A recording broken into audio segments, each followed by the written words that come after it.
اسبوعا waxaan sameeyay $4,000 anigoo kaliya isticmaalaya internet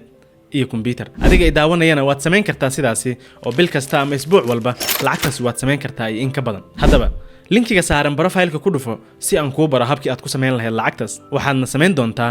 10,000 ilaa 4,000 inta u dhaxaysa bil walba sidaasina waxaa dhahaa dhalinyarada online-ka ku soo gudbisa muuqaalada noocaana ee online guruska ah ee jecel inay dhalinyarada kale ay lacag ay ka faa'iideystaan dhalinyarada jecel inay ka faa'iideystaan dhalinyarada raadinaysa fursadaha online-ka looga shaqaysto ayagoo u sheegaya inay bishani ama isbuucani ay sameeyeen lacag badan si asagana uu u sameeyo ama qofka daawanayo uu u sameeyo laga rabo inuu taabto linkiga saaran profile-ka kadibna koorsadaasi uu iibsado sidaasina uu ku bari doono habka uu ku sameyn lahaa lacag haddaba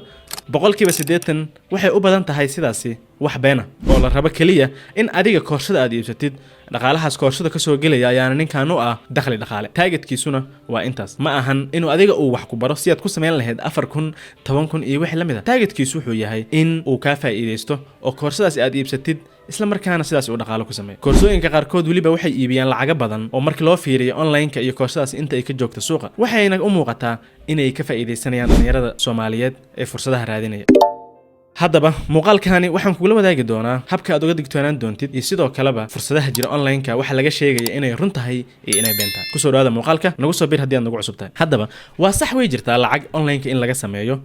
ayadoo ka badnaan karta waliba 10,000 4,000 3,000 iyo 15,000 inta ka badanba waad sameyn kartaa balse sidee loo sameynayaa in la sameeyo sama sahlan tahay waa su'aasha la rabo inaad isweydiisid marka hore sidoo kale fursadaha la rabo inaad lacagta aad ka sameeysid ee lagu sheegayo ma xalaal ba ma xaraam ba waa inaad isweydiisaa su'aalo badan kaliya haddii lagu sheego lagu dhaho online waxaan ka sameynayaa 10,000 micnaheeda maaha in adigana aad markiiba aad go'aan qaadatid adigoona waxba baarin fursado badan ayaa jira online-ka looga sameyn kara lacag si xalaal ah kuwa badan oo kumanaana ayaa jiro oo xaraan ah markii loo fiiriyo diinta islaamka haddaba maadaama aad tahay qof muslim ah waxa lagaaga baahan yahay fursad walba lagu soo bandhigo ama aad aragtid in lacag laga sameynayo inaad iska fiirisid marka hore inay xalaal tahay iyo inay xaraan tahay kadib ayaad baaraysaa haddana markii aad ogaatid waxa ay tahay haddii ay xalaal tahay ayaad baaraysaa in sida looga sameyn karo iyo sidoo kaleba inay sahlan tahay in laga sameeyo xaqiiqadu waxay tahay wax sahlan inaysan jirin ama lacag si sahlan lagu sameyn karo balse waxaa jira dhowr qaabood oo dhalinyarada loo sheego badanaa in ay lacag ay ka sameyn karaan online-ka qaababka koowaad waxaa ka mid ah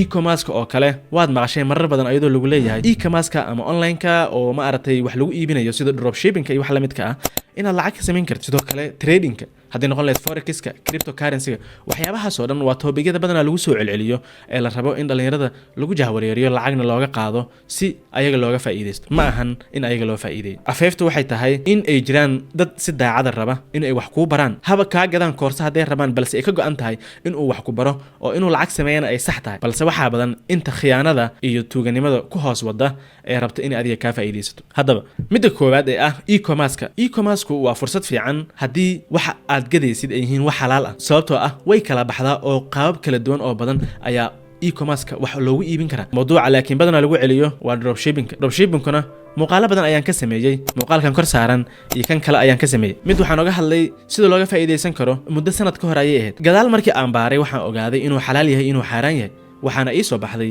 in marka loo fiiriyo shariicada islaamka inuu yahay ganacsigiisa midaan la ogoleen oo xaraan muuqaalkan ayaana ku sharaxay marka dropshipping waan arkay dhalinyaro badan ee dadka ku dhiirigelinaysa inay lacag ka sameeyaan oo raba inay koorsooyin ay ka gadaan si ay ku baraan sida online-ka ama dropshipping-kaasi ay lacag uga sameyn lahaayeen haddaba su-aashu waxay tahay waxa la rabo dropshipping-ka lagu sheegayo ma baarta inuu xalaal yahay inuu xaaraan yahay markii ay kuu soo baxdo jawaabta ayaad go'aan gaaraysaa inaad ka shaqaysatid iyo in kale balse muuqaalkani haddaad daawatid waxaad ogaanaysaa waxa uu yahay anigoona xogta aan kula wadaagaya ka soo xigtay yacni meelo lagu kalsoon yahay iyo culamo badan oo islaam ah oo ka hadlashay mawduucan ma ahan wax aniga aan go'aan ka gaaray oo aniga aan fadwooday waa wax culamo waaweyn ay dabcan ay ka hadleen muuqaalkaas ayaan ku sharaxayaa inaad soo daawatid ayaana jeclaan lahaa haddaba qodobka kalena wuxuu yahay midka la yidhahda trading-ka forex-ka cryptocurrency-ga iyo waxa la halmaalo oo dhan waa sax lacag waa laga sameeyaa balse ma ahan wax sahlan sidii lagugu sheegayana uma sahlan way jiraan dhalinyaro lacag badan ka sameeyay dadaal badan geliyay oo dhaqaale badan ka sameeya qaarkood laga yaaba in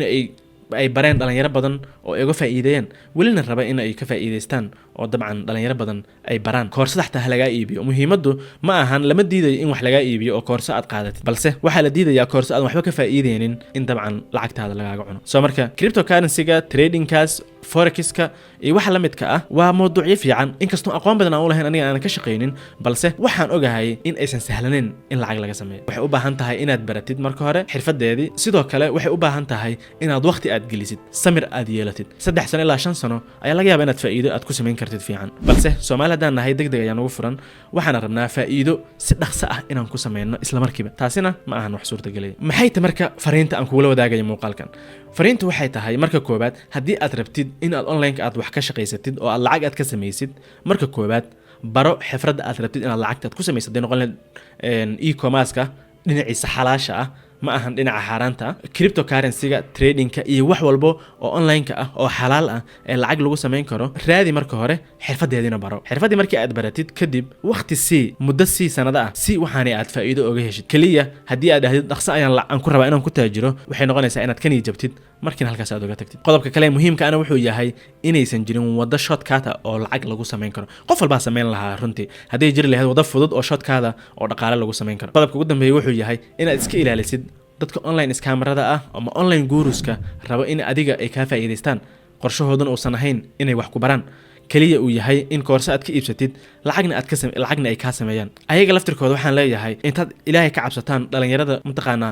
duruufaha haysta ee raba inay dhaqaale ay sameeyaan ha ka faa'iideysanina oo koorsooyin qaali ah waliba xataa suuqa xataa qiimaha ay ka joogaan aan ahayn intaad qaali ka iibsan haddana wax la gooyaa oo waqtigooda aan u qalmin oo hadhoodin aysan waxba ka sameynaynin amaba xaaraana xitaa in laga shaqaysto ha ku lagoynina qofka haddaad wax baraysid si daacada u bar wax xalaal ahna bar oo dhaqankiisa iyo diintiisaba aanan ku xadgudbin muhiimadana waa in wax walba aad rabtid inaad ka guulgaartid aad waqti siisid intaas ayaan kugula wadaagayaa muuqaalkan waa ku mahadsantahay daawashada